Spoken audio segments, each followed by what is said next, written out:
Recognizing the member for Prince George Mackenzie. Thank you, Mr. Chair, and thank you to the Environment Critic for allowing me to ask a question or two, and appreciate the Minister and the staff being here today. My question is regarding Whiskers Point Provincial Park.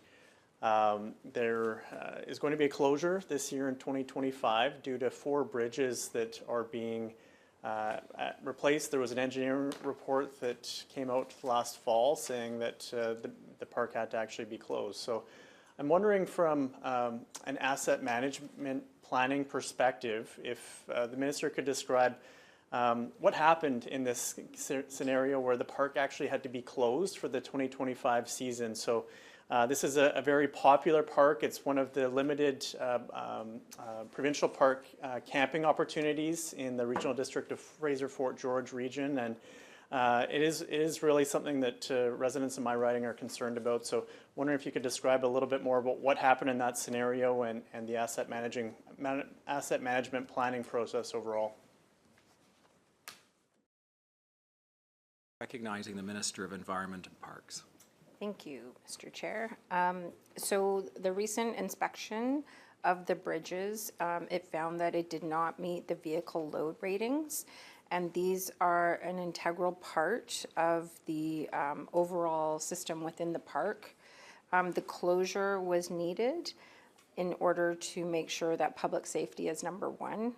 We have budgeted and we will be replacing the bridges as quickly as possible, hopefully this summer, and that we are prioritizing our asset capital, and we're looking at addressing all of the assets as quickly as we can. Recognizing the member for Prince George Mackenzie. Thank you, and through the chair, really appreciate the answer from the Minister. Would like to just understand if there are any more specifics on the timelines. It is the only public boat launch on McLeod Lake that is publicly accessible. So residents will be interested to understand their access to the park and what it may look like in summer 2025. Recognizing the Minister. Thank you, Mr. Chair. So right now it would be too early to tell. We're currently in the planning and the design stage. So we've reprioritized our capital to make this happen as quickly as possible. Recognizing the member for Prince George Mackenzie. Thank you, Mr. Chair. And I just wonder, I guess, when this engineering report came out, it was last fall, sort of the end of last season.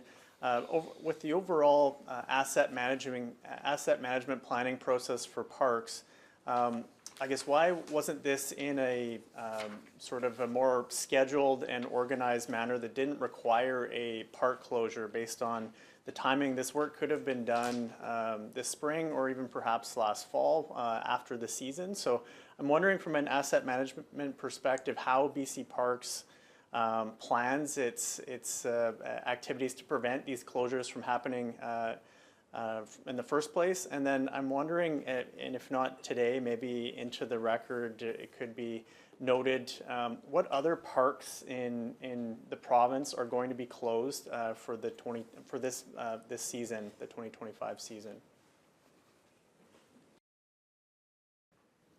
Recognizing the Minister. Thank you. So, you know, we estimate that we have about 1.5 billion in assets that cover about 14% of the provincial land base.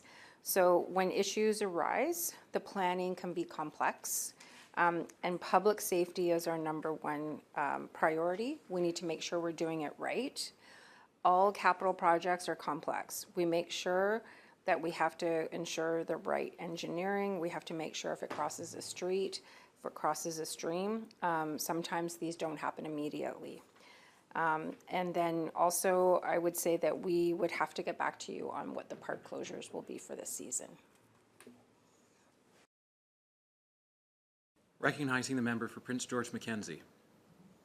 Thank you, Mr. Chair, and I do agree that public safety has to be paramount, and would just really ask for that planning to be really thorough to make sure that park closures don't happen.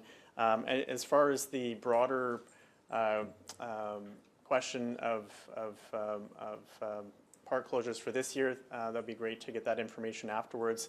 I'm wondering if it's possible to also get the same information for rec sites that are also, camping sites that are also managed by the Ministry of Environment as well.